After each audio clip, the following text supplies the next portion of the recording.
మహోన్నతుడ గొప్ప తండ్రి, నీ ఘనమైన శ్రేష్టమైన నామానికి కృతజ్ఞతాస్తుతులు స్తోత్రం చెల్లిస్తున్నాం.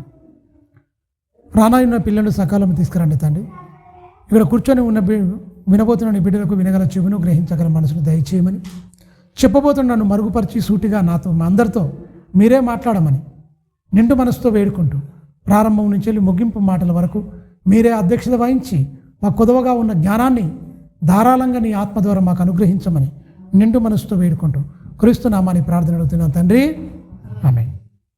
క్రీస్తునామమున మీ అందరికీ శుభములు, వందనములు చెల్లిస్తున్నాను. మంచిది. అపోస్తుడైన పౌలు తిమోతికి రాసిన పత్రికలో 6వ అధ్యాయం చూడండి.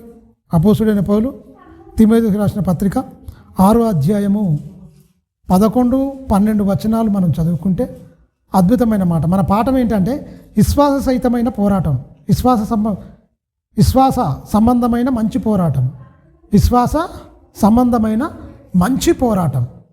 మంచి పోరాటం ఎలాంటి పోరాటం? జీవనోపాధి కోసం పోరాటమా, పరలోకం వెళ్ళాలన్న పోరాటమా అన్న దాని మీద మనం ఆలోచిద్దాం. విశ్వాస సంబంధమైన మంచి పోరాటం అనేది మనం ఆలోచిద్దాం.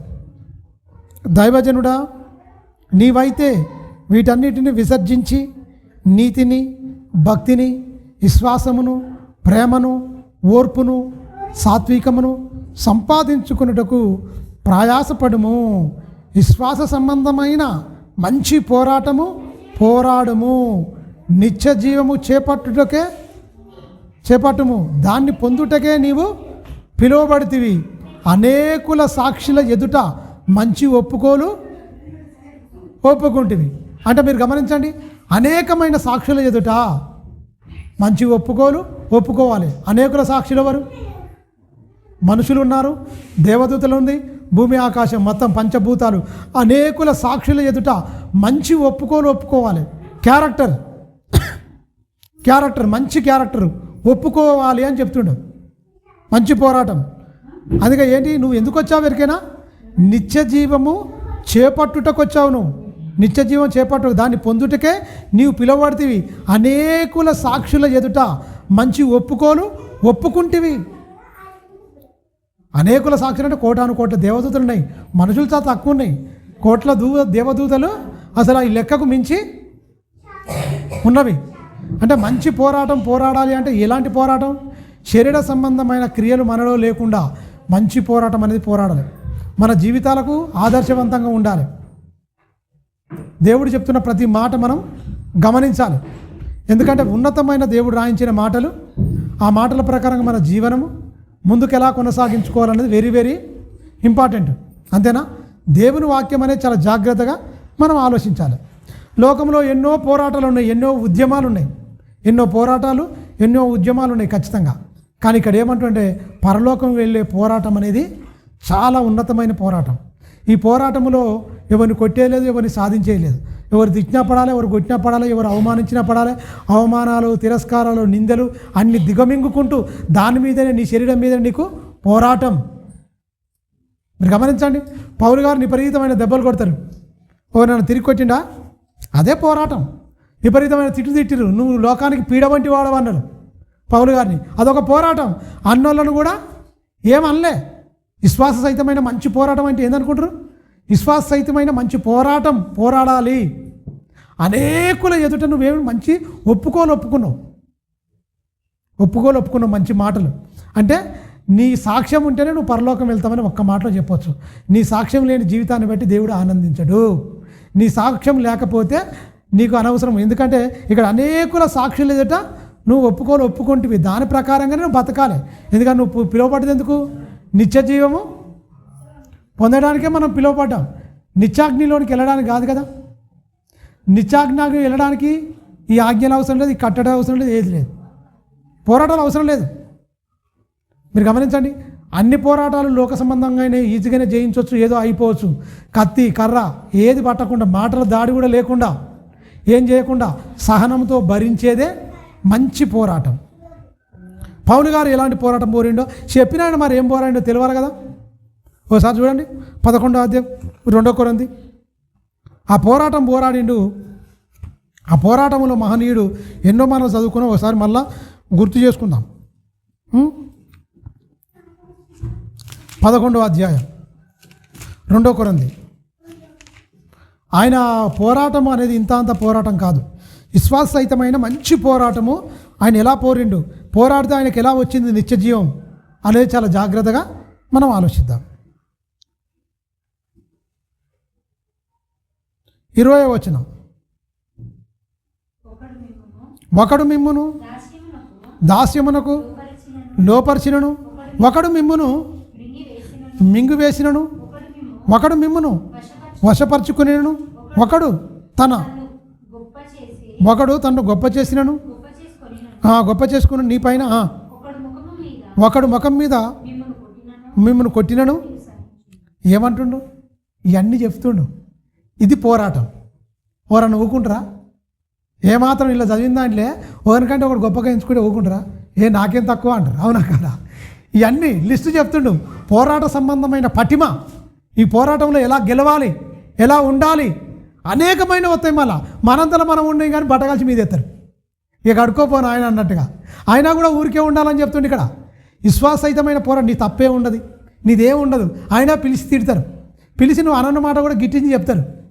అదే పోరాటం. అదొక ముళ్ళు. దాన్ని గెలవాలి, దాన్ని ఓడించాలి. ఎలా? మౌనంగా ఉండి సహించాలి, భరించాలి. మనసులోకి తీసుకోవద్దు, వాళ్ళని నిందించొద్దు, వాళ్ళని తిట్టొద్దు. వాడు తిట్టినా సరే వాళ్ళని దీవించేంత మనసు నీకు ఉండాలి. అదే నీకు పోరాటం. విశ్వాససహితమైన మంచి పోరాటం అంటే అదే. ఇది భయంకరమైన యుద్ధం తెలుసా? మన దేహంలో జరుగుతున్న మహాసంగ్రామం అంటే మామూలు విషయం కాదు. చేతగానడు వారు ఆడ అన్ని అంటున్నా కూడా సబ్బగా అనుకుంటారు. ఇంత ఇట్లా అయితే ఇంత మంచితనం పనికిరాదు, ఛీ, అందుకని నన్ను అలసుగా అన్నారు, నేను ఇట్లా అంటారు అట్లా అంటారు ఎగెత్తోలు కూడా రేపుతోలు కూడా మనకు ఉంటారు. కానీ ఇక్కడ పౌలు గారు అద్భుతమైన మాట చెప్తుండ్రు చూడండి.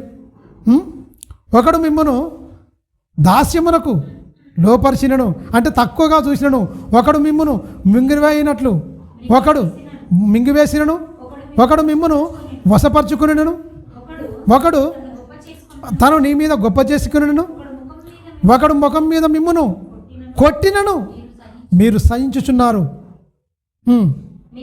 మేము ఇక చెప్తుడు సహించుడు అని చెప్తూ మేము ఆయన గురించి చెప్పుకుంటున్నాడు. మేము బలహీనమైనను ఉన్నట్టుగా, మేము బలహీనమై ఉన్నట్టు అవమానముగా. చూడండి, మేము బలహీనము కాదు, బలవంతులమే. అయినా కూడా మమ్మల్ని అవమానంగా, మేము బలహీనమని మమ్మల్ని అవమానంగా మీరు మాట్లాడుతున్నా మాట్లాడండి. ఆ పడ్డితే మాకేంటి ఎరికినా పరలోకం. మీరు మమ్మల్ని నిష్కారణంగా మమ్మల్ని అని మీరు ఎక్కడికి వెళ్తారు? నోరేసుకొని పడిపోయి నిష్కారణంగా ఉట్టిగానే తిట్టితో ఏమైపోతారు? తిట్టి ఆ నరకానికి వెళ్ళిపోతాడు.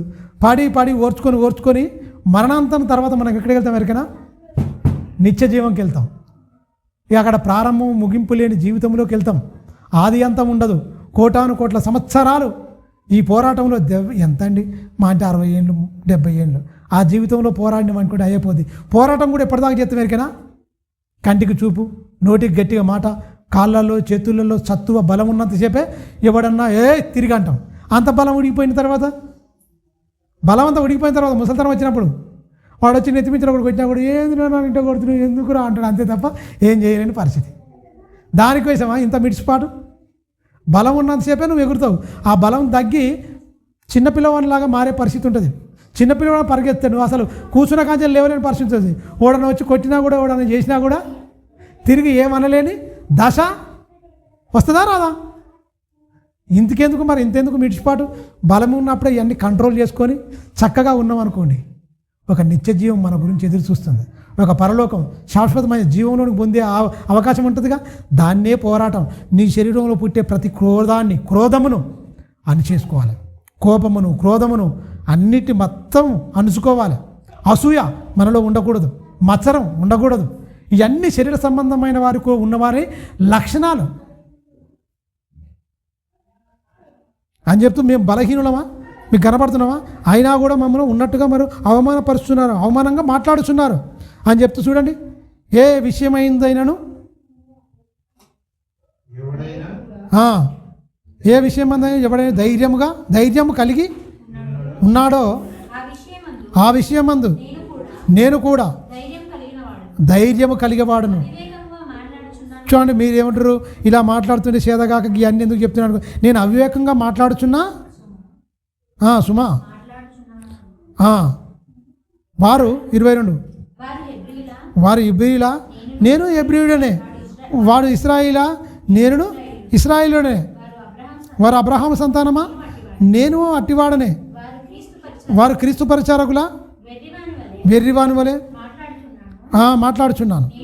నేనును మరి ఎక్కువగా క్రీస్తు పరిచారకుడును, మరి విశేషముగా ప్రయాసపడితిని. చూడండి, అనేక పర్యాయములు చెరసాలలో ఉంటిని, అపరిమితముగా దెబ్బలు తింటిని, అనేక మార్లు ప్రాణాపాయనములు ఉంటిని. యూదుల చేత 5 మార్లు, ఒకటి తక్కువ 5 మార్లు అటండి, ఒకటి తక్కువ 40 దెబ్బలు. ఎందుకు? ఇది పోరాటం. మనం ఇది చదువుకుంటున్నాం, మనలో మనం కొట్టిరా 5 మార్లు, ఒకటి తక్కువ 40 దెబ్బలు. అంత అవమానించిరా? నన్ను చూడండి, మంచి పోరాటం ఏందో, నా బతుకుని మీరు ముందు పెట్టుకొని పోండి అంటుండు పౌలు గారు. నిత్య జీవంలో ప్రవేశించాలి అంటే నాయన అవమానాలు వచ్చినాయా? అంతకుముందు కత్తి పట్టుకొని గుర్రం మీద ఎక్కిరంటే గజగజగా వణుక్కుంటే అందరు దాక్కున్నారు. ఇళ్ళల్లో దాక్కున్న వారిని సైతము ఇళ్ళలోకి జొచ్చి ఈడ్చుకొని పోయినా, నేను చెరసాల్లో వేసిన, రాకుండా తిరుగుబాటు చేసిన, నరికి పడేసిన, చంపేసిన. మతంలో ఉన్నప్పుడు జీవిత పరమార్థం అర్థం కానప్పుడు అదే గొప్ప పోరాటం అనుకున్నా. నేను దేవుని కోసం ప్రాణం తీయడమే గొప్ప పోరాటం అనుకున్నా. దేవుని కోసం కొట్టడము, చెరసాల్లో వేయడము, చంపడమే గొప్ప పోరాటం అనుకున్నా నేను. అది కాదయ్యా, ఎవడు కొట్టినా కూడా ఓర్చుకోవడం గొప్ప పాఠం, ఓర్చుకోవడం గొప్ప పోరాటం. అప్పుడు క్రీస్తులోకి వచ్చినప్పుడు అర్థమైంది. ఇక్కడ ఇవన్నీ పడ్డాయి మొత్తం. ఒకటి తక్కువ 40 దెబ్బలు తినడం అంటే మాట్లాడి, ఒకటి తక్కువ అయితే ఒకటి తక్కువ 5 మార్లు 40 దెబ్బలు కొట్టినట. 5 మార్లు ఒకటి తక్కువ 40 దెబ్బలు కొట్టినట. 5 మార్లు అటండి, ఒక్కసారైనా కొట్టిరా 40 దెబ్బలు. పడ్డామా మనం? పల్లె. ఆయన 5 మార్లు కొట్టినాడు. మరి లెక్క పెట్టుకొని, మరి ఒకటి తక్కువ అంటే కొట్టినప్పుడల్లా 39 దెబ్బలు కొడుతున్నారు. కొట్టినప్పుడల్లా 39 దెబ్బలు లెక్క పెట్టుకొని మరీ కొడుతున్నారు వాళ్ళు. మీరు గమనించండి, ఎందుకు సహించిండు, ఎందుకు భరించిండు?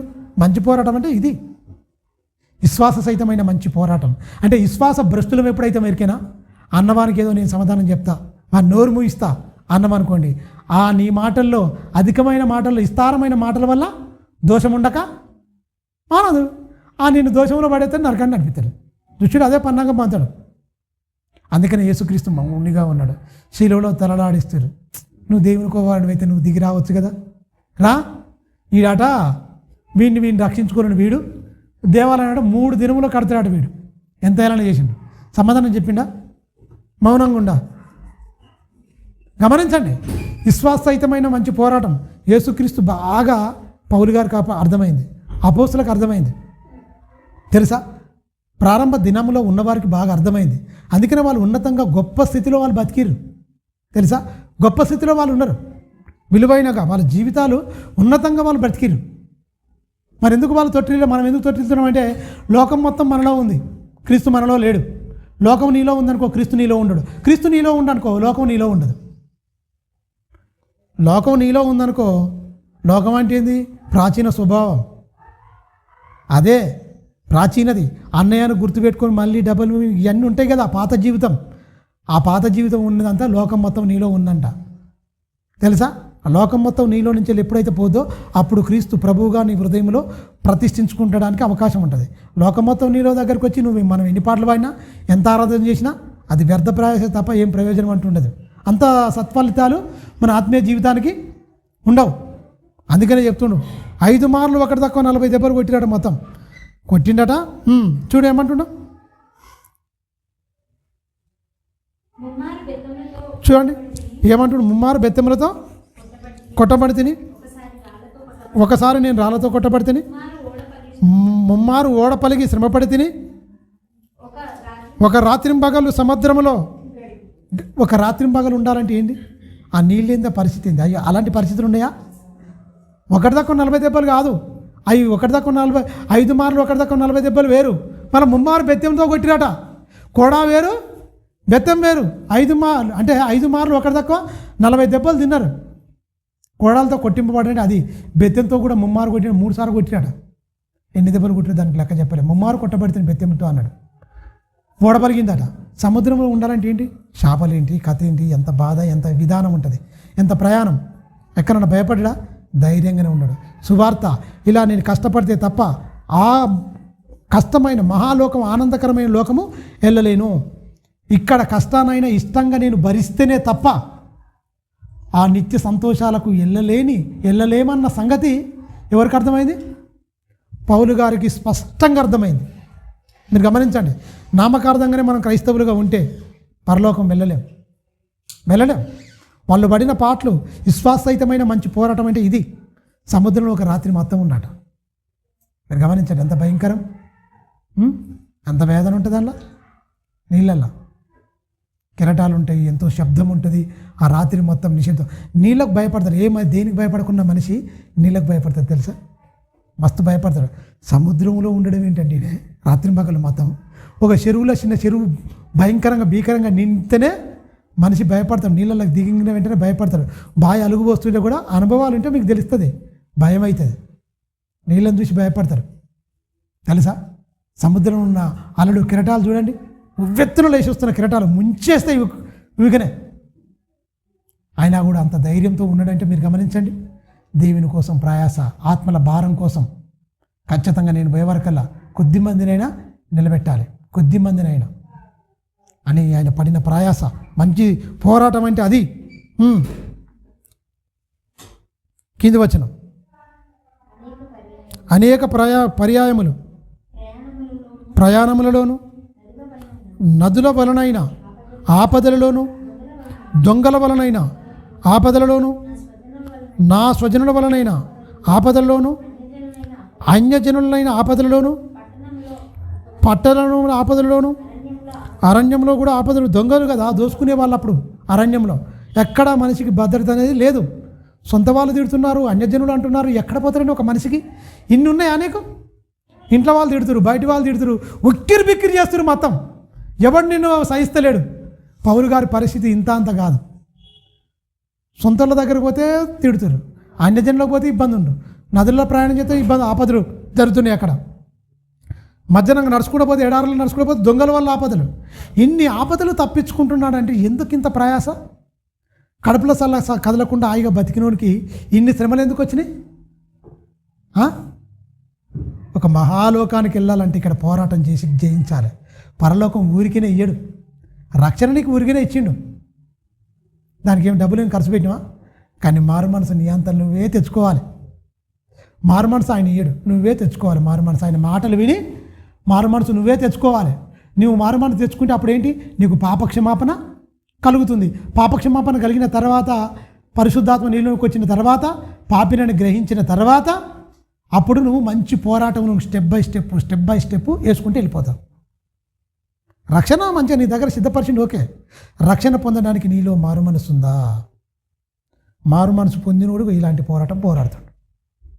ఎవరు? అపోస్తలుడైన పౌలు. మార్పు పొందాలంటే ఇలాంటి వాడు. చావుకు తెగించింది మొత్తం. తన ప్రాణాన్ని తునప్రాయంగా ఎంచుకున్నాడు. బ్రతుకుడు నా మట్టయితే క్రీస్తే, చావైతే నాకు లాభమయ్యా. ఇక్కడ బ్రతికున్నానో క్రీస్తు కోసం ప్రయాసపడతాను, చనిపోయానా మహా ఆనందంలోకి వెళ్ళిపోతాం. నాకు ఎప్పటిదాకా ఈ కష్టాలు, కన్నీళ్ళు, ఇబ్బందులు, ఇరుకులు? దేహం నుంచి వెళ్ళి ఆత్మ వేరైనంత వరకే ఇబ్బందులు, ఇరుకులు. తర్వాత కోటాను కోట్ల సంవత్సరాలు ఆనందకరమైన లోకము. ఇక్కడ ఎంత బాధ అనుభవిస్తావో కొద్ది కాలము, అక్కడ ఇంతకంటే నువ్వు ఊహించలేని, నీ ఊహకు కూడా అందని సుఖ సంతోషాలు ఎదురు చూస్తున్నాయి పరలోకంలో. అది వాళ్ళకు అర్థమైంది తెలుసా? అందుకని ఇవన్నిటి తునప్రాయంగా ఎంచుకుంటూ ప్రాణము సైతము పనంగా పెట్టిండు. నీ ప్రాణాలను పనంగా పెడితే తప్ప పరలోకం నీకు రాదు. ప్రాణం పెడతాడు అంటే విసిగిస్తారు, తిడతారు, అవమానపరుస్తారు. ఇవన్నీ అవమానాలు ఇవన్నీ సహించి భరించాలి. దాన్నే ఒక పోరాటం, ఒక యుద్ధంతో పోలుస్తుండే మొత్తం. మీరు గమనించండి, యుద్ధం. ఇప్పుడు మిలిటరీ ఉందనుకో, మిలిటరీ వాళ్ళు ట్రైనింగ్ తీసుకుని కఠినంగా తీసుకుంటారు వాళ్ళు. ఆ పోరాటం పోరాడాలంటే మామూలు విషయం కాదు. క్రైస్తవుని కూడా మంచి పోరాటం ఒక యుద్ధంలో ఒక సైనికుని వలె పోల్చిండు. వాళ్ళు తన శరీరాన్ని మొత్తం నలగొట్టుకొని మొత్తం ఎలాంటిది? ఎముకలు కొరికే చలిలో వాళ్ళు మంచు కొండల్లో నిలబడిపోవాలి మొత్తం. మనలాంటి వాళ్ళం అక్కడ పోయి బతికి చచ్చిపోతాం, మొత్తం ఏమైపోతాం, బరుపు అయిపోతాం, చచ్చిపోతాం, మనకు ఉండవు. వాళ్ళంత కఠినమైన శిక్షణ వాళ్ళు తీసుకుంటారు. భూమి మీదనే ఒక ప్రాంతం నుంచి వెళ్ళి ఒక ప్రాంతం మీద ఆ భయంకరమైన హిమాలయ ఆ మంచు పర్వతాల్లో బార్డర్లో కావలి కాస్తుంటే అంత కఠోరమైన శ్రమ శరీరాన్ని పెట్టి మొత్తం అంత ఇది చేస్తారు. కొద్ది కాలం వాళ్ళు ఉండడానికి, మళ్ళీ వాళ్ళకు రిటైర్మెంట్ ఉంటుంది భూమి మీద.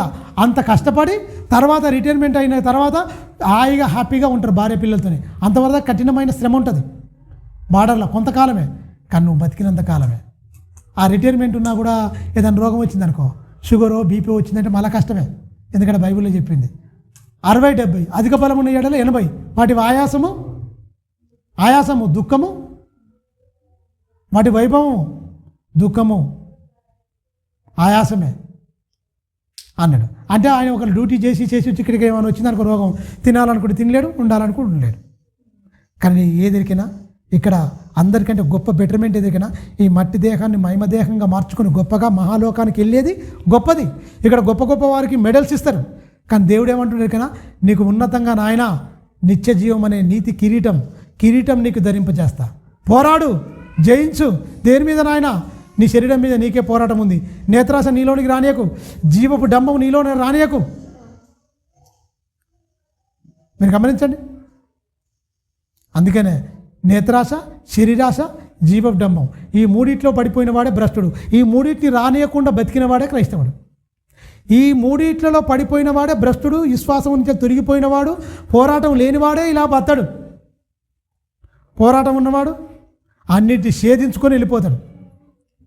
తెలుసా? కంటిన్యూ నిద్రపోతారా? మిలిటరీ బార్డర్స్లో ఉన్నవాళ్ళు భయంకరమైన పోరాటం ఉంటుంది వాళ్ళకు. కొద్ది కాలం చలికి ఎండకు ఎండాలి, వానకు దడచాలి, విపరీతంగా శత్రువులు బయటికి రాకుండా. అంతేనా?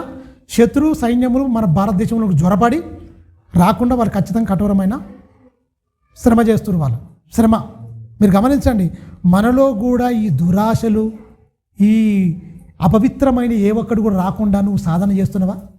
భారతదేశంలో జ్వరపడకుండా వాళ్ళు కఠినంగా వాళ్ళు చేస్తున్నారు మొత్తం. అక్కడ పహార కాస్తున్నారు మొత్తం భయంకరంగా. మరి నీ దేహంలోనికి, నీ హృదయంలోనికి దురాశ, మత్సరము, కుళ్ళు, కుతంత్రము, ఇది ఒక వైరస్ లాంటిది. ఒక ఉగ్రవాదులు వచ్చి భారతదేశంలో బాంబులు పెట్టి ఎక్కడెక్కడ పేల్చేసి ఎక్కడెక్కడ చేస్తామని ఎంత ఆలోచిస్తామో మనము. అంత కోట్ల రూపాయలు ఎక్కువ ధనాన్ని ఖర్చు పెట్టే ఇక్కడ మన పహార భద్రత కోసం, భద్రతా దళాల కోసం, అన్నిటి కోసం ఖర్చు పెడుతున్న మొత్తం మన భారతదేశం ప్రధానమంత్రి. ఎక్కువ వచ్చే రెవెన్యూలో డబ్బు మొత్తం దానికే ఎక్కువ ఇస్తారు. మన భారతదేశ భద్రత కోసమే చాలా వేల కోట్లు దానికి ఖర్చు పెడతారు మొత్తం. దానికి మీరు గమనించండి. మరి మనం దానికి ఓకే, దానికి అన్నీ మీకు తెలుసు, దాని గురించి చెప్పను.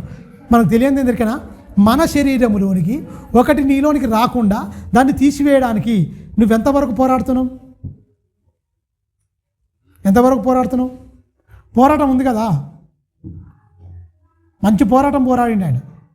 మంచి పోరాటం, భక్తిని కాపాడుకుంటూ, భక్తి నీలో ఉండాలి. అది పోవాలంటే భక్తి, విశ్వాసము, మంచి పోరాటం నువ్వు చేయాలి ఖచ్చితంగా అనుకుంటే ఏం జరిగినా అవమానాలు అనేది ఆభరణంగా సంతోషంగా నువ్వు అనుభవించాలి. అందుకని చూడు ఒకసారి ఏమంటుండో మత్తయి సువార్త 15వ అధ్యాయంలో ఇవన్నీ మనకున్నాయి, కొన్ని ఉన్నాయి. ఆ కొన్నిటి ఏమాత్రం రాకుండా చూసుకోవాలంటుండే. చూడు 15వ అధ్యాయంలో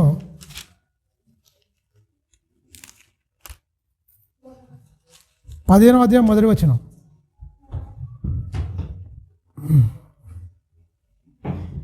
15వ అధ్యాయం మొదటి వచనం. మత్తయి సువార్త 15వ అధ్యాయం మొదటి వచనం. ఆ సమయంలో యెరూషలేము నుండి శాస్త్రుడు పరిచయులను యేసు యొద్దకు వచ్చి భోజనము చేయుచున్నారు. వారు ఎందు నిమిత్తం పెద్దల పారంపర్య ఆచారములను అతిక్రమించుచున్నారని అడిగిరి. యేసుక్రీస్తుని అడుగుతున్నారు మొత్తం. వీళ్ళు ఏమంటారు? వంటి శుభ్రత గురించి చెప్తున్నారు. పోరాటం లేదు, ఏం లేదు, నిద్రపోతున్నారు. లోపల కుళ్ళు, కుతంత్రము, చెడిపోయిన బుద్ధి, చెడిపోయిన మనసు పెట్టుకొని బతుకుతూ యేసుక్రీస్తు దగ్గరకు వచ్చి మీ విధంగా చేతులు కడుక్కుంటలేరు భోజనం చేస్తేందుకు, ఏంది పెద్దలు పెట్టిన పారంపర్య ఆచారములు అతిక్రమిస్తున్నారేంటి, అతిక్రమిస్తారేంటి? మేము కడుక్కోవడమే ఇది ఈ శుద్ధి గొప్పది అనుకుంటున్నాం. దీని మీద మేము పోరాడుతున్నాం. చేతులు కడుక్కోకపోతే శిక్షిస్తున్నాం, కాళ్ళు కడుక్కోకపోతే శిక్షిస్తున్నాం, తానం చేయకపోతే శిక్షిస్తున్నాం. ఇది మా పోరాటం. మరి అది కాదురా పోరాటం, మీకు కావాల్సింది. యేసుక్రీస్తు చెప్తున్నా చూడు ఏమంటుండే, ఇక దేవుని ఆజ్ఞను ఎందుకు మీరు అతిక్రమించుతున్నారు? అందుకు ఆయన ఏమంటున్నారు 13వ వచనం, అందుకు ఆయన మీరు పారంపర్య ఆచారముల నిమిత్తము దేవుని ఆజ్ఞను ఎందుకు అతిక్రమించుచున్నారు? వీళ్ళు అతిక్రమిస్తున్నారు, ఓకే, మీరు ఒకటి అతిక్రమిస్తున్నారు. వాళ్ళు చేతులు కడుక్కోకనే భోజనం చేత మీకు నొప్పి అయింది బాబు, కానీ మీరేం చెప్తారు ఇక్కడ? దీని పేరు చెప్పుకొని దేవుని ఆజ్ఞనే, ఏ ఆజ్ఞ అయితే నీకు ఇచ్చిందో, ఏ ఆజ్ఞ అయితే నిన్ను బతికింపజేస్తుందో, ఏ ఆజ్ఞ అయితే నిన్ను జీవంలో నడిపిస్తుందో, ఏ ఆజ్ఞ అయితే నిన్ను సరిచేస్తుందో, ఆజ్ఞను మొత్తం పక్కకు పెట్టి అతిక్రమించి ఏదో గొప్ప చేస్తున్నామని మీరు చెప్తురేంది అని యేసుక్రీస్తు యెషయా గారు చెప్పిన ఒక దాన్ని చెప్తుండు. అక్కడ ఒక మాట అంటుండు, అది తల్లిదండ్రులను గణపరచవలననియు తండ్రినైనా తల్లినైనా దూషించువాడు తప్పక మరణం పొందవలననియు దేవుడు సెలవిచ్చిండు కదా.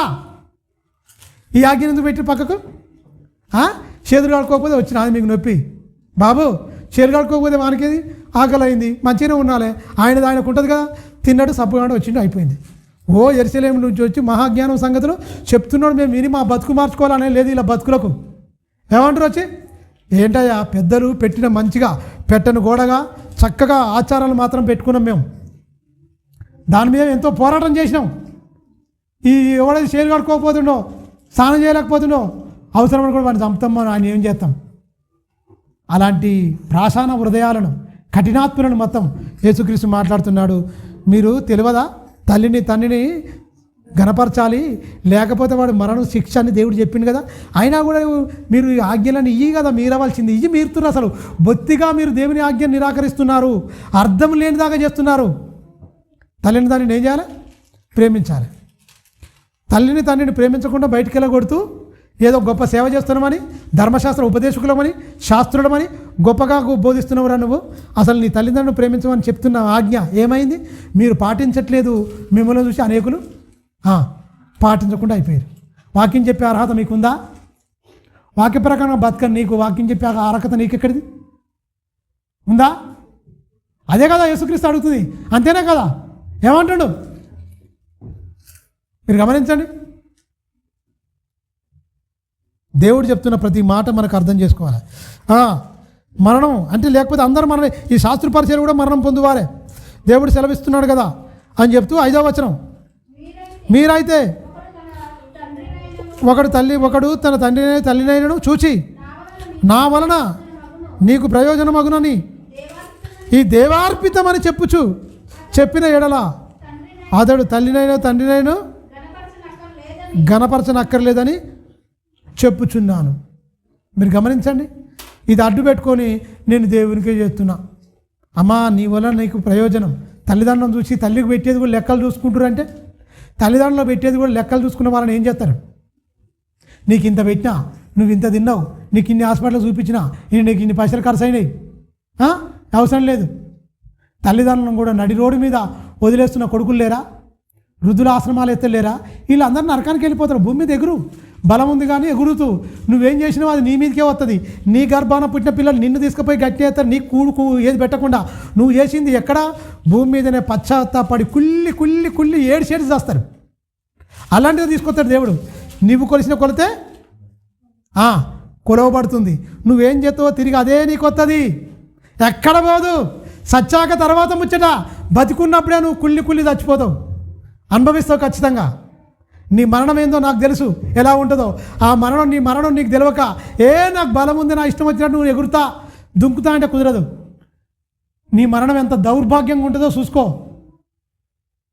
అని యేసుక్రీస్తు ఉన్నతంగా చెప్తుండు. మీరు గమనించండి, ఇవి రాకుండా చూసుకోవాలి కదా, దీని మీద పోరాటం చేయాలి. తల్లిని ఇగో ఇవన్నీ ఈ దుర్గుణాలు అనే మాటలు ఇవన్నీ ఆచారాలను పక్కకు తీసేయాలి, మొత్తం ఉన్నతంగా బ్రతకాలని చెప్తుండు. చూడండి ఒకసారి చాలు. దిశోపదేశ కాండము. మోషే గారు చనిపోతుండ్రు. మోషే గారు చనిపోయే ముందు చెప్తున్న మాటలు, ఒక మంచి ఆజ్ఞలు ఇస్తుండే, ఏం చేయాలో చెప్తుండే చూడండి. దిశోపదేశ కాండము 33 మొదటి వచనం. ఆయన చనిపోతున్న ఇశ్రాయేలుకు ఇస్తున్న, జనాంగానికి ఇస్తున్న ఆజ్ఞలు చూడండి. దైవజనుడైన మోషే మృతి నొందక మునుపు ఇశ్రాయేలు అందరినీ దీవించిన విధము ఇది. అతడు ఇట్లానేను, చూడు నాయన, 40 ఏళ్ళు నా చదువుకు పోయింది, 40 ఏళ్ళు గొర్రెలు కాసుకున్నా, 40 ఏళ్ళు మిమ్మల్ని నడిపిస్తున్నా, మొత్తం నాకు 120 ఏళ్ళు చక్కగా 40 ఏళ్ళనే బలమైన పోరాటం పోరాడినా. 40 ఏళ్ళు నేను చదువుకున్న తర్వాత నా స్వకీయుల్లో ఐగుప్తుని ఒకడు కొట్టిండు. కొడితే చూసి వాడిని చంపి ఉష్కలో కప్పెట్టితే నా 2 సహోదరులు కొట్లాడుకుంటారు, ఎబ్రిలో గొడవ పెట్టుకుంటారు. పోయినా, ఏంటి సహోదరా, నీ సహోదరునికి ఎందుకు నువ్వు అన్యాయం చేస్తున్నావా అని, ఎందుకు నీ సహోదరునికి నువ్వు అన్యాయం చేస్తున్నావు అంటే, నా మీద నిన్ను తీర్పరిగా పెట్టినవాడేవాడు, ఆ ఐగుప్తుని చంపినట్టు నువ్వు నన్ను కూడా చంపనుద్దేశిస్తున్నావా అనే వరకలా భయపడి అక్కడి నుంచి వెళ్ళి మిద్యాను పారిపోతాడు. మిద్యాను పారిపోయి మిద్యానులో ఎన్ని ఏళ్ళు ఉంటాడు? 40 సంవత్సరాలు. మొత్తం ఎన్ని? 80 సంవత్సరాలు చదువుకుంటేందుకు, అభ్యసించడానికి మొత్తం టోటల్గా 40. గొర్రెలు కాసుకుంటాను 40. పెళ్లి చేసుకుంటాడు, సిపోరాను పెళ్లి చేసుకుంటాడు, పిల్లలను అంటాడు. ఇత్రో తన మామ రఘుయేలు అంటారు, 2 పేర్లు ఉంటాయి, రఘుయేలు అన్న ఇత్రో అన్న ఒకటే. ఆయనకు 7 కుమార్తెలు ఉంటారు, పెద్దదాన్ని చేసుకుంటాడు, పెద్దామను సిపోరాను పెళ్లి చేసుకుంటాడు. పిల్లలు అంతా మంచిగానే ఉంటుంది. ఒకనొక దినానం దర్శనం ఇస్తాడు దేవుడు. దర్శనం ఇచ్చినప్పుడు ఆ సినాయి పర్వత ప్రాంతంలో గొర్రెలు మేపుకుంటూ ఉంటాడు. ఒక పొద అనేది మంతుంటుంది, కానీ కాలి బూడిదైతలేదు. ఏందో ఈ గొప్ప వింత నేను చూద్దామని అక్కడికి వెళ్ళిపోతాడు. అక్కడ దేవదూత యెహోవా పక్షంగానే దేవదూత వచ్చి, నీ పాదం చెప్పులు అక్కడ విప్పు, ఇది పరిశుద్ధమైన స్థలము, మీ పితరుల దేవుడను నేను, అబ్రహాం ఇస్సాకుల యాకోబుల దేవుడను, ఇది పరిశుద్ధమైన స్థలము. నువ్వు ఇక పుట్టింది ఇందుకోసం కాదు, గొర్రెలు మేపుకుంటాను దీనికోసం కాదు, నా సంకల్పంలో నిన్ను పుట్టించాను నాయన. 80 ఏళ్ళు వృధా గడిచిపోయినాయి, ఇక సరైన టైం వచ్చిందిగా, నువ్వు బయలుదేరవలసిన టైం వచ్చింది. వాళ్ళు చేసిన తప్పులకు, వాళ్ళ దురావస్థను, వాళ్ళ మొరను నేను విన్నాను, నీ ద్వారానే వాళ్ళని నడిపించాలి. అందుకనే నీ తల్లిదండ్రులు అమ్రాను ఓకేబెతును ప్రేమించి 3వ సంతానంగా నిన్ను నిలబెట్టిన. ఆ పరోకు సాతాను ఒక ప్రేరణ ఇచ్చి చట్టం చేసిన, మగపిల్లలందరినీ చంపాలి, ఆడపిల్లను మాత్రం బతికించాలని చట్టం చేసిన. కానీ పరో ఏ చట్టం అయితే చేసిండో ఆ చట్టాన్ని మొత్తం తిరగరాసి ఆ పరో కోటలు నేను పెంచి పెద్దవాడిని చేసిన మంచిగా ఖచ్చితంగా. ఇక ఇందు నిమిత్తం నీ జన్మ పరమార్థం ఏందో అక్కడ క్లియర్ కట్గా ఇప్పి చెప్పిన తర్వాత, మరి నేను అత్తివాడను, నేను నోటి మాన్యం గలవాడను, నేను మాట్లాడలేను ప్రభువా, మరి ఎట్లా ఏం కథ అంటే, నేను పరోకు నిన్ను దేవుడిగా నియమిస్తున్నా, నీ అన్నకు పరోకు నిన్ను దేవుడిగా నియమిస్తున్నా, నీకు నోరాయి ఉంటాడు, నువ్వేం చెప్పాలనుకుంటే నీ అన్న నీకు చెప్తాడు, అక్కడ పోయి మాట్లాడతాడు, వెళ్ళు వాళ్ళందరిని విడిపించాలి మొత్తం. అబ్రహాముకు నేను వాగ్దానం చేసిన, ఇది నీ జన్మ పరమార్థం, ఇది నీ పోరాటం. గొర్రెలు కాసుకోవడం చదువుకోవడం కాదు నీ పోరాటం, ఆత్మీయ పోరాటం ఉంది, బాహ్య సంబంధమైన పోరాటం ఉంది. అవమానాలు వస్తాయి, తిరస్కరిస్తారు. అరణ్యంలో ఎన్ని అవమానాలు, మోషన్ తిట్టలేదా? పోరాటం. ఏమన్నాడు? అయ్యో దేవా, వీళ్ళందరూ నా గర్భాన్ని నేను మోసినా అన్నాడు. ఏడ్చిండు. అది పోరాటం. అయితే ఓ మోసే ఒక మాట, ఈ దౌర్భాగ్యులందరూ మంచోళ్ళు కాదు, వాళ్ళందరూ చంపేస్తా, నీ పిల్లల నుంచి నేను సంతానాన్ని వృద్ధి చేసుకుంటా, వదిలేస్తావంటే అమ్మమ్మ వద్దు ప్రభువా, ఐగుప్తులో నెట్టుకుంటారు, వీళ్ళకి సమాధులు లేవని తీసుకుపోయి అరణ్యంలో చంపేసిరని నీకు మాట వస్తుంది ప్రభువా, వద్దు. అలా అలాగనే ఉన్ని, నన్ను బట్టి వాళ్ళని కాయి, వాళ్ళ పాపాలను కాయి, నన్ను బట్టి నేను విజ్ఞాపన చేస్తున్నా, మధ్యవర్తిగా ఉన్నా. నా జన్మ ఎందుకన్నావు కదా, వీళ్ళ శరీరంలో అరణ్యంలో రాలిపోతే ఎట్లా? ఐగుప్తులో వీళ్ళకి సమాధులు లేవన్నట్టుగా తీసుకుపోయి వాళ్ళ దేవుడు అరణ్యంలో వాళ్ళ జనాలందరినీ చంపేసిరని నీకు అపకీర్తి మూట కట్టుకుంటాం. మహాప్రభు వద్దు. దేవునికే సలహా ఇచ్చేంత స్థాయికి ఎదిగిందంటే మోసే. ఆలోచించండి. పోరాటం, ఆత్మీయ పోరాటం, ఆత్మీయ యుద్ధం. గెలిచిండా?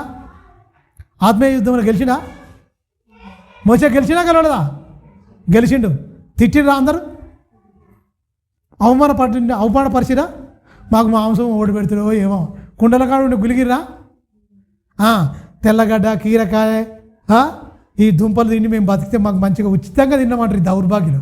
కష్టపడి చేస్తూ రామశేషు అనే పట్టణాలను మొత్తం కట్టిస్తూ మట్టి పిసుకుతూ భయంకరమైన ఘోరమైన పని చేస్తూ ఉచితంగా తిన్నామని నోటికి మాట ఎట్లా వచ్చిందో. దేవుని అవమానపరిచింది తెలుసా? దేవుని శోధించిన 40 సంవత్సరాలు ఎవరిని వాళ్ళ అరణ్యంలో నాశనం చేసిరు? దేవుని కోపం రేపిరు. దేవుని శోధించిన 40 సంవత్సరాలు ఎవరి మీద ఆయన కోపం పడెను? ఆయనను శోధించిన వారి మీదనే కదా. ఎవరి అరణ్యంలో రాల్చెను? ఆ పాపుల మీదనే కదా. మీరు గమనించండి, సహనంతో ఓర్పుతో మంచి పోరాటం పోరాడిండు. మహాపోరాటం అండి, భయంకరమైన పోరాటం. ఎన్ని లక్షల మంది? 4 లక్షల మంది. అంటే కాల్బలమే 6 లక్షల మంది. బలవంతులు, బలంగా ఉన్నవారు 6 లక్షల మంది. ముసలు ముత్క పిల్లలు జల్లలు వీళ్ళందరూ చూసుకుంటే 20 లక్షల మందికి పైనే. ఇంతమందిని ఒక్కడు ఒంటి చేత్తో నడిపించాలి. ఏంటి పరిస్థితి? ఏంటి? ఎంత వేదన, ఎంత పోరాటం, ఎంత మానసికమైన సంఘర్షణ. మోషే గారు ఎదుర్కొరు. ఒకసారి మీరు ఆలోచించండి. మనం 10 మంది 20 మంది కూడుకుంటేనే మన మాట ఒకరు వినదశ పరిస్థితి. అన్ని లక్షల మంది సంఘంలో విన్నారంటే మీరు ఎంత బాగుండదు. మీరు గమనించండి, ఒకరి మాట ఒకరు మనకు సమ్మతించలేకపోతాం మనం. అవునా? అంతమందిని సమ్మతించినట్టు మీరు గమనించండి, లక్షల మందిని. ఎందుకు? దేవుడు భయం ఏంటో వాళ్ళకి అర్థమైంది. భయభక్తులు కలిగి ఉన్నారు. లేని వాళ్ళని ఎమ్మటే పనిష్మెంట్ ఇచ్చిండప్పుడు తిరుగుబాటు చేసిన కోరాహు ఏంది? మేము కాదా? మీకేనా దేవుడు? మీ దగ్గరనే ఉన్నాడా? మేము కూడా చేస్తాం, మేము కూడా ప్రార్థన చేస్తాం, మాకు కూడా ఉంటాయని విర్రవీగిరు. ఏమైంది? 250 మందిని భూమి నేల తెరిచింది, మింగేసింది, మళ్ళీ ఎప్పటి లెక్క అయిపోయింది. ఈ దేహాలు మొత్తం మట్టిలో సమాధి అయిపోయినాయి. ఆత్మలు నరకానికి వెళ్ళి వెలువెల్లాడుతున్నాయి. తిరుగుబాటు చేస్తే అలాంటి పనిష్మెంట్ ఉంటుందని చెప్పిండా లేదా? మంచి పోరాటం ఎవరిది? నీ పని నువ్వు చేసుకో. నువ్వేమనుకున్నా నేను అందరు అంటోళ్ళను దేవుడు సమాధానం చెప్తాడు వాళ్ళకు. మనం ఒకటే, ఇక్కడ నాకు బైబిల్ పరిశీలన నాకు తెలిసింది ఎరికినా, ఎవడేమన్నా సైలెంట్గానే ఉన్నా దేవుని అప్ప చెప్పుకుంటూ పోవాలి. కథం. దేవుడా మోసే ఏమన్నాడు? అయ్యా ఇటు సంగతి అని కుయ్యి మనకు కూడా పోయిండు, అక్కడ ప్రార్థన చేసినాం. వాళ్ళు ఉన్న వాళ్ళు రమ్మను, మేమందరం ఉన్నామని వస్తారు 250 మంది దాకా. మోసే మీద తిరుగుబాటు చేస్తే మోసే ఎవరు అనుకుంటారు? నా ప్రతినిధి. మోసే మీద తిరుగుబాటు చేస్తే నా మీద తిరుగుబాటు చేసినట్టే. మోసేనంటే సొంత అక్క అంటేనే ఊడ్చుకోలేదు. సొంత అక్కే ఆ కూచి దేశస్తురాలు నల్లదాన్ని చేసుకున్నావు పెళ్ళి, నువ్వు ఎవరు దొరకనట్టు అన్నట్టుగా ఆమె బాగా ఇది చేస్తుంది మోసేను. ఎమ్మడ కుష్టి వచ్చిందా రాలేదా? ఎవరు వదిలిపెట్టాడు? దేవుని పక్షంగా దేవుడు ఎన్నుకున్న ఒక సేవకుని ఎవడన్నా అన్యాయంగా అన్నడానికో దేవుడు వేసేస్తాడు. ఆ సేవకుడు ఎలా ఉండాలి? లోక ఆశలతో నిండుతో మళ్ళాడు. ఇక్కడ కూడా పనికి మాలిన ప్రతి ఒక్కరిని దేవుడు సపోర్ట్ చేయడు. లోకాశలతో నిండిపోయి కోటు సూట్లు బూట్లు వేసుకొని లైట్లలో జిగేలుమని మెరుస్తూ ఈ లోకపు కోరికలతో నింపబడిన సేవకులకు దేవుడు పక్షాన ఉండడు. మనుషులు వారి పక్షాన ఉంటారు, దేవుడు ఉండడు. మనుషులు నీ పక్షంగా ఉండకో, దేవుడు నీ పక్షాన ఉండడు. దేవుడు పక్షంగా ఉన్నవానికి మనుషులు పక్షంగా రారు.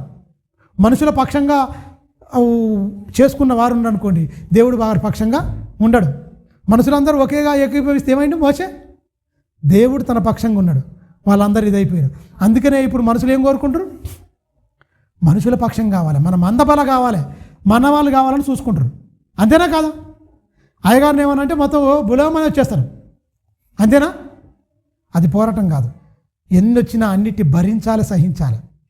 ఆయన చెప్తుండు, దీవిస్తుండు. మహనీయుడు 80 అయిపోయినాయి, మొత్తం 120 ఏళ్ళు. మృతి పొందక మునుపు ఇక చివరి మాటలు ఇక చచ్చిపోతాడు ఇక. అందుకని ఆయన శవాన్ని కూడా దొరకనియలే తెలుసా? మోసే శవాన్ని కూడా దొరకనియలే.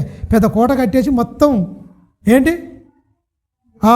ఈ మందిరాన్ని, లేకపోతే ఈ మోసే మొత్తం సమాధిని దర్శించడానికి అంటే దానికి మొత్తం అంటే మొత్తం దాన్ని మొత్తం ఏం చేస్తారు మీరు గమనించండి.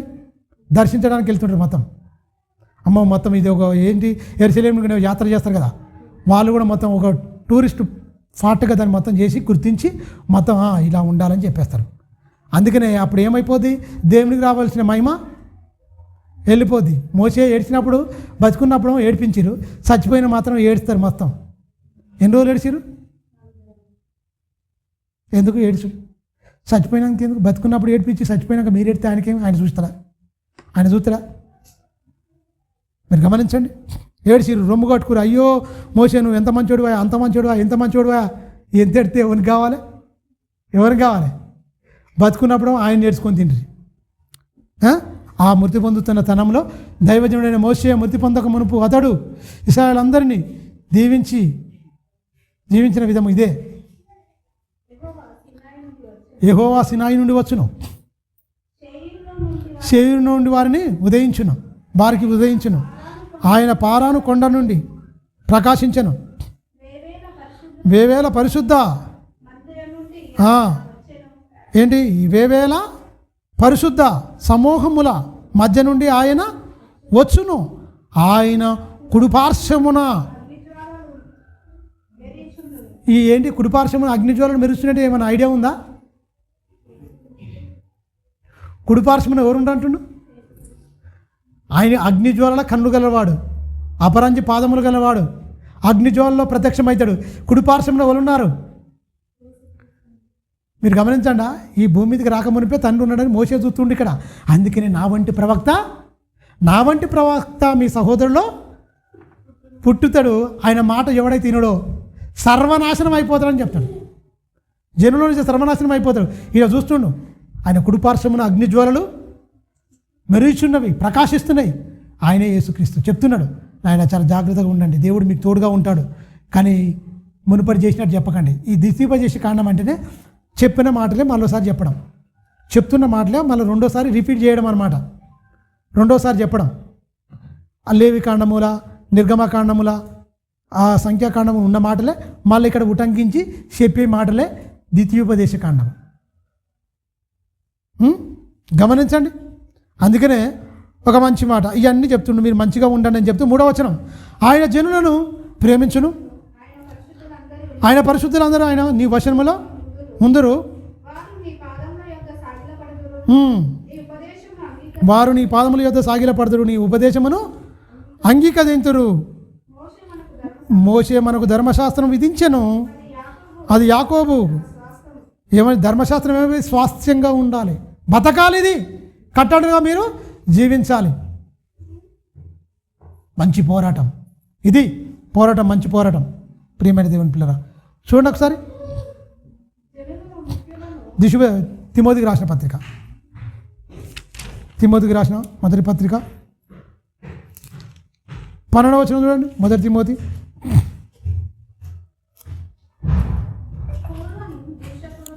చూడండి ఏమంటాడు? పూర్వము నేను దూషకుడును. చూడండి 6వ అధ్యాయము 12వ వచనం. మొదటి తిమోతి మంచి పోరాటం అంటాడు చూడండి.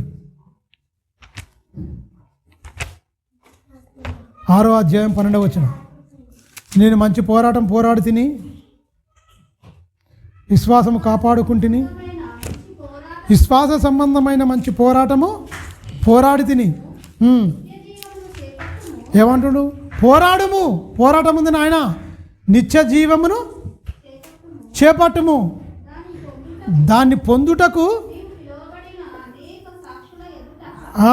అనేక సాక్షుల ఎదుట ఒప్పుకోండి, మంచి ఒప్పుకుంటివి. తిమోతికి రాసిన మొదటి తిమోతి మొదటి అధ్యాయం 18వ వచనం చూడు. చూడండి, నా కుమారుడైన తిమోతి, చూడండి నాయన చెప్తున్నాడు మంచిగా 18వ వచనంలో, నా కుమారుడైన తిమోతి, నీవు విశ్వాస సంబంధమైన మంచి మనస్సాక్షి కలిగిన వాడవై నిన్ను గూర్చి ముందుగా చెప్పబడిన ప్రవచనం చొప్పున వాటిని బట్టి నీకు నేను అప్పగించుతున్నాను. ఏమంటుండే ఇక్కడ 18వ వచనంలో?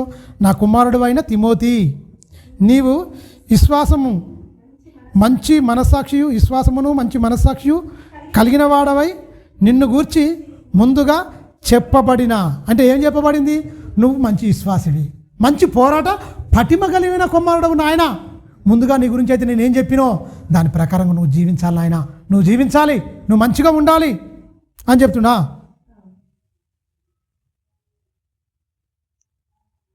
ఇంకా అట్టి మనస్సాక్షి త్రోసివేసి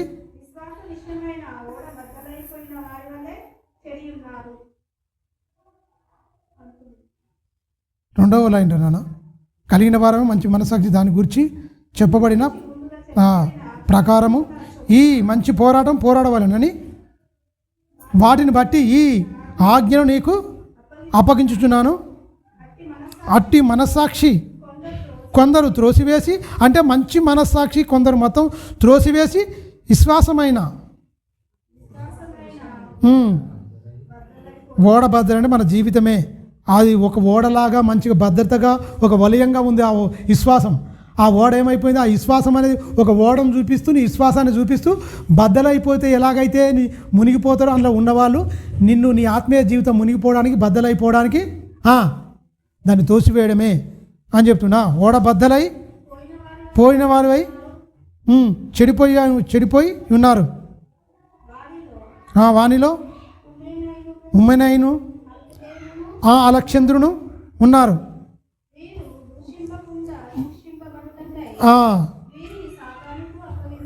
అప్పగించితి.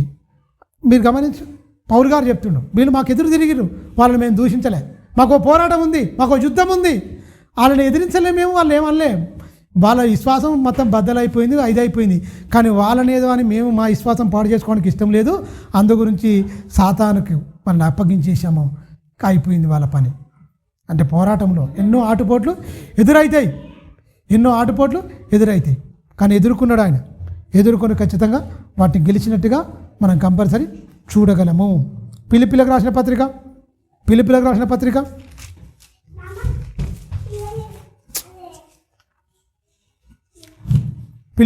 పత్రిక 3వ అధ్యాయం చూడనా? ఫిలిప్పి 3వ అధ్యాయము 12వ వచనం నుంచి వెళ్ళనా? ఫిలిప్పి 3వ అధ్యాయము. ఆయన ఏమనుకుంటారు కదా, ఇదివరకే నేను గెలిచి తినని 10, 11, 12 వచనాలు చదువుకుంటే చాలా బాగుంటుంది నాన్న. ఏ విధము చేతనైనా మృతుల్లో నుండి నాకు పునరుత్థానము కలగవలనని ఆయన మరణ విషయములో సహానుభవం గలవాడనై ఆయన పునరుత్థాన బలమును ఎరుగు నిమిత్తమును ఆయన శ్రమలలో పాలువాడు అగుటకు ఎట్టిదో ఎరుగు నిమిత్తమును సమస్తమును నష్టపరుచుకున్నాను. అంటే సమస్తం అంటే ఏంటి? నీకు ఈ జీవన సంబంధమైన నీకు ప్రయోజనకరమైన మొత్తం నిష్ప్రయోజనమని ఎంచుకున్నాడు. ఏంటిది? జీవం పునరుత్థానం పొందాలి అన్నాడు. ఏమేమి నష్టపరుచుకుని మీరు చెప్పాలి. ఒకటి, అపోస్తలుడైన పౌలు గారు ఏమేమి నష్టపరుచుకుంటూ మనం ఏమేమి పట్టుకుంటున్నాం, ఆయన ఏమేమి వదులుకుంటూ మనం ఏమేమి పట్టుకున్నాం. మంచి పోరాటం అంటే అదే చెప్పాలి. ఆయన ఏమేమి వదులుకున్నాడు, ఆయనకు ఎందుకు ఇది ఓకే అయింది అంత ధైర్యంతో చెప్తుండు.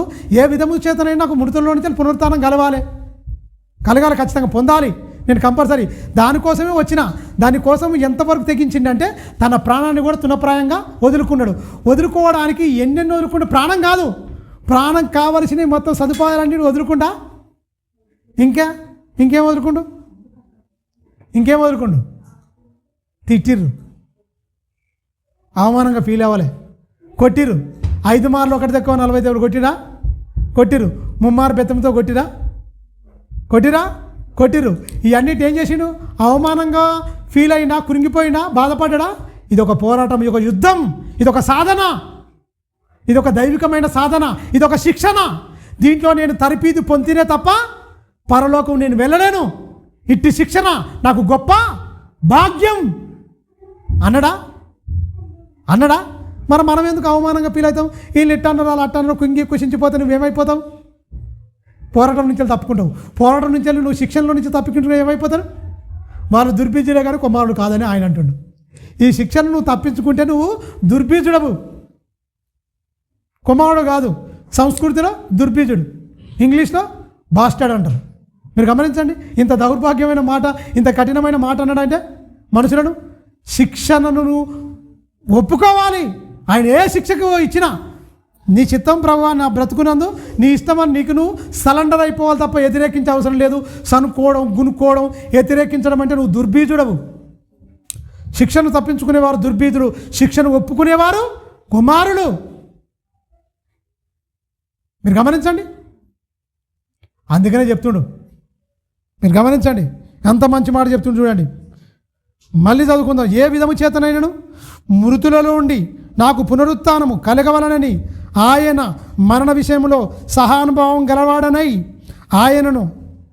ఆయన పునరుత్థానమును బలమును ఎరుగు నిమిత్తమును ఆయన శ్రమలలో పాలువై ఎట్టిదో ఎరుగు నిమిత్తమును సమస్తమును నష్టముగా ఎంచుకున్నాను. సమస్తము యేసునామము కూడా వచ్చేసింది. ఇది దౌర్భాగ్యమైన మాట. ఈయనేమంటున్నాడు, ఇవన్నీ ఎంచుకున్నా ఇదంతా నాకు నష్టంగా ఎంచుకుంటే నీకు దేవుడు బాగా అర్థమైనట్టు. నష్టంగా ఎంచుకున్నాను అంటే దేవుడు నీకు క్రీస్తు నీకు అర్థమైంది, బోధ నీకు ఎక్కినట్టు అర్థం. యేసు దగ్గరకు వచ్చిన తర్వాత అన్నీ వస్తున్నాయి అని నువ్వు ఇటో చూసినావు అనుకో, వస్తున్నాయని దొంగ మాటలు చెప్పినావు అనుకో, ఏమైనట్టు? యేసు నీకు అర్థం కాలే, నువ్వు దయ్యపు సంబంధం అని అర్థం చేసుకోవాలి. అదే కదా. ఎరుగు నిమిత్తం ఎట్టిదో అంటే అర్థమేంటి? కిందికి వచ్చిన చదివినా మళ్ళీ కిందికి వచ్చినాము. ఎరుగు నిమిత్తము నిమిత్తము సమస్తము నష్టపరుచుకొనిచున్నాను. వాటిని పెంటతో సమానంగా, ఆ పెంటే మనకు కావాలని పంట అని ఇప్పుడున్న దౌర్భాగ్యులు అంటారు. వాళ్ళతో మనకు అవసరం అంటే బైబిల్ ఆన్సర్స్ ఉంది. మనకు బైబిలే మనకు సమాధానం చెప్తుంది. దాని ప్రకారం మనం ముందుకెళ్ళాలా. పెంటతో సమానంగా ఎంచుకున్నామని చెప్తూ 12వ వచనంలో చూడండి ఏమంటుండో మంచిగా. ఇదివరకే నేను గెలిచినను, ఇదివరకే నేను సంపూర్ణ సిద్ధి పొందినైనను. అబ్బా, ఇన్ని చేసినా కూడా ఇంకా అనుకుంటలేడాట. సమస్తం నష్టంగా ఎంచుకున్నాడు. అన్ని చేసుకున్నా కూడా ఇదివరకే నేను గెలిచిన అయిపోయిందని అనుకుంటలేడాట. ఇంత కష్టపడి, ఇంత శ్రమపడి, ఇంత అవమానపడి, ఇన్ని దెబ్బలు కొట్టించుకొని ఇవన్నీ చేసుకున్న తర్వాత కూడా ఏమంటున్నాడా? ఇన్ని దెబ్బలు కొట్టా, ఇన్ని చేసుకున్నా కూడా నేను సంపూర్ణ సిద్ధి పొందలేదు, నాకు ఇంకా కాలే. మరి మనకు చచ్చిపోగానే పరలోకం. వాడు చచ్చిపోయిన అనుకో, ఆడు తాగుబోతు కానీ తిరిగిపోదు కానీ సంవత్సరానికి ఒక రోజు చర్చికి వచ్చినా కూడా ఈయన ప్రభునందు నిద్రించాడు, చేర్చబడ్డాడు, పరలోకంలో ఉన్నాడు. దొంగ మాటలు చెప్తారు దొంగలు. నువ్వేం చేయకుండా పరలోకం తీసుకెళ్తాడా? ఇట్లా ఉన్నోడే నేను గెలిచినా అని చెప్పడానికి నాకు ధైర్యం లేదు నాయన. ఇన్ని వదులుకున్న మొత్తం, ఇన్ని చేసినా, ఇంత నష్టం ఉన్నదంతా పెంటతో సమానంగా ఎంచుకున్నా, అయినా కూడా నేను సంపూర్ణ సిద్ధి పొందినని నేను ధైర్యంగా చెప్పలేకపోతున్నా. ఇంకా నేను గెలవలేకపోయినా, ఇంకా ఏవో ఉన్నాయి ఆయన అంటుంటే ఈ దొంగలేమంటారు? వాడు అసలే భక్తిహీనుడు, ఉన్నదంతా లోకంలో ఉన్నదంతా కావాలనుకుంటాడు. చచ్చిపోయిన తర్వాత ఈయన ఎంత గొప్పోడో, ఏం చేసిండు గొప్పోడని? పిల్లింగ్ పిచ్చం పెట్టిన వాళ్ళు కూడా గొప్పోళ్ళు అని చెప్పుకుంటే ఎట్లా? దేవుని సేవకు ఏమి ఇయ్యనోళ్ళు కూడా గొప్పగా చెప్పుకుంటే ఎట్లా? మీరు గమనించండి. దేవుని సేవకు ప్రోత్సహించిన అనుకో, అయ్యా నేను దేవుని సేవలో ఇంత వాడబడ్డా, నేను ఇంత చేసిన, ఇట్లా ప్రోత్సహించిన, ఇన్ని సభలకు ఇంత నా కష్టాన్ని ఇచ్చిన, దేవుడు కూడా కష్టాన్ని చూస్తాడు. అరే వీడు ఇంత చేసి, ఇంత పని చేసిరు, కష్టపడ్డరు, ఇవన్నీ చేసిరు, నా పేరిట చేర్చుకున్న వారికి, ఆకలైన వారికి అన్నం పెట్టిరు, నీ దాహనమైన నీళ్ళు ఇచ్చిరు, వీళ్ళ కష్టం అక్కడ కనిపించింది, నా పేరిట చేర్చుకున్నారు, నా పేరిట ఒకరిని మీరు చేర్చుకుంటే గిన్నెడు సన్నీళ్ళు ఇస్తే మీరు ప్రతిఫలం పోగొట్టుకో. అసలు సన్నీళ్ళే కాదు, వీడు భోజనమే పెట్టిండు, వాళ్ళకి పరిచయం చేసిన దేవుడు జ్ఞాపకం చేసుకోడా? ఏం చేయకుండా నాకు పరలోకం వస్తుంది, ఏం చేయకుండా నాకు ఇది వస్తుంది. ఎవర్రా ఈ దొంగ మాటలు చెప్పేదాన్ని? ఈ దయ్యపు బోధ కాదా? ఇది విశ్వాస సంబంధమైన మంచి పోరాటమా? ఏం చేయకుండానే పరలోకం ఇస్తాడా? ఈ నున్నోడికే ఏమి లేదట. ఇన్ని చేసినోడే ఇదివరకే నేను గెలిచితేనని చెప్పలేను, నేను నా వల్ల అయితే లేదు. ఈయనకు భయం ఉంది. దేవుడు అర్థమైనాక అన్ని వదిలేసుకున్నా కూడా ఇంకా కొరత ఏముందో నాయన, నేను గెలిచితేనని నేను చెప్పలేకపోతున్నా అంటుడు. చెప్పలేను నేను, ఇక గెలిచిన అయిపోయింది. ఇన్ని చేసినోడట ఏంటి? ఒకటి తక్కువ 5 మార్లు, ఒకటి తక్కువ 40 దెబ్బలు తిన్నోడు, ముమ్మారు బెత్తములతో కొట్టపడ్డాడు, అవునా? ఓడబలిగి సముద్రంలో ఒక రాత్రి మొత్తం ఉన్నోడు. మీరు గమనించండి. దొంగముల ఆపదల్లోనూ ఇన్ని శ్రమలు అనుభవించినోడాట. ఇంకేమో కొద్దిమంది నాకు ఇంకేమో ఉంది నేను చేయాలని ఇంతగా ఉంటున్నాడు. విశ్వాసహితమైన మంచి పోరాటం పోరాడింది. ఇది పోరాటం అంటే. ఆయన మీద నోరేసుకొని పడి, ఈయన మీద నోరు పడి, ఈయన తిట్టి అంత మొత్తం మన విశ్వాస భ్రష్టులైపోయిన వాళ్ళకు ఎందుకు ఇస్తాడని పరలోకం? తిట్టోని తిట్టిండా? అన్నోని అన్నాడా? ఏమన్నా ఒక మాట అన్నాడా? అల్లే. ఉన్నతంగా తనను తాను తగ్గించుకుంటూ ఉన్నతంగా ఉన్నాడు. ప్రియమైన దేవుని పిల్లరా, విలువైన సంగతులు రేపు మాట్లాడుకుందాం. రేపు 26 జనవరి కనుక ఖచ్చితంగా ఉదయం పూట 10 గంటల వరకు భోజనాలు చేసుకొని 10:30 కల్లా ఇక్కడ ఉంటే మధ్యాహ్నం కల్లా అయిపోద్ది. మధ్యాహ్నం తర్వాత బైబిల్ మీద ఎవరెవరికి ఎంతెంత జ్ఞానం ఉంది, ఏం కథ, భక్తుల జీవితాలని ఒక వచనం చదివి దానికి రిలేటివ్ వచనాలు ఎంతమంది చెప్తారో మన సంఘంగా డిస్కషన్ చేద్దాం. ఖచ్చితంగా ఉన్నతంగా దాన్ని ఆతృతతో నేను చూస్తున్నా. ఈ ఎవరెవరు ఎంత బైబిల్ చదివిరు, ఎంత మీరు బైబిల్ చదివితే ఆ వచనాలు రిలేటివ్ వచనాలు మీకు గుర్తొస్తాయి. మీరు చెప్తలేరంటే మీ బైబిల్ ఏం రాదని అర్థం. ఇక నాకు అర్థమైపోద్ది. రేపు మనం ఖచ్చితంగా ఆత్మ సహాయంతో రేపు ఖచ్చితంగా బైబిల్ డిస్కషన్లో మధ్యాహ్నం మొత్తం అదే ఉంటుంది. మధ్యాహ్నం దాకా బాబు నేను క్లాసులు తీసుకుంటాం. తలలో ఉంచుకోండి, ప్రార్థించుకుందాం. పరిశుద్ధుడా, మహోన్నతుడా, గొప్ప తండ్రి, నీ ఘనమైన శ్రేష్టమైన నామానికి కృతజ్ఞతాస్తుతులు సూత్రం చెల్లిస్తున్నాం. మంచి మాటలు తండ్రి కొద్ది నిమిషాలు మాకు నియమించావు. విశ్వాససహితమైన మంచి పోరాటం పౌలు గారు పోరాడు. విశ్వాససహితమైన మంచి పోరాటం నాయనా మరి మోషే గారు పోరాడిండు. అల్పకాలము పాప భోగం అనుభవించుట కంటే క్రీస్తు ప్రజలతో నింద అనుభవించుట మేలని యోచించిండు. పరవ కుమార్తె కుమారుడు ఒప్పుకొనక శ్రమను కావాలని కోరుకున్నాడు. నాయనా అంత మంచి పోరాడిన యోధులను మా ముందు కొద్ది నిమిషాలు తండ్రి మా ముందు వాళ్ళ జీవితాలను తండ్రి ఆలోచించాం. తండ్రి మేము ఎలా ఉన్నామో, మా పరిస్థితి ఏంటి తండ్రి, మమ్మల్ని మేము నీ వాక్యమైన అర్థములో చూసుకొని పరీక్షించుకునే భాగ్యము నీ బిడ్డలమైన మాకు అనుగ్రహించండి. మమ్మల్ని బలపరచండి. ఇన్న ప్రతి వాక్యము తండ్రి హృదయములో తండ్రి నాటబడి ఆత్మీయంగా ఫలించే భాగ్యము నీ బిడ్డలమైన మా అందరికీ దయచేయమని నిండు మనసుతో వేడుకుంటూ మహిమ ఘనత ప్రభావం నీకే ఆరోపిస్తూ క్రీస్తు నామాని ప్రార్థన అడుగుతున్నాం తండ్రి. ఆమెన్. అందరికీ ప్రభునామమున వందనాలు, శుభాలు.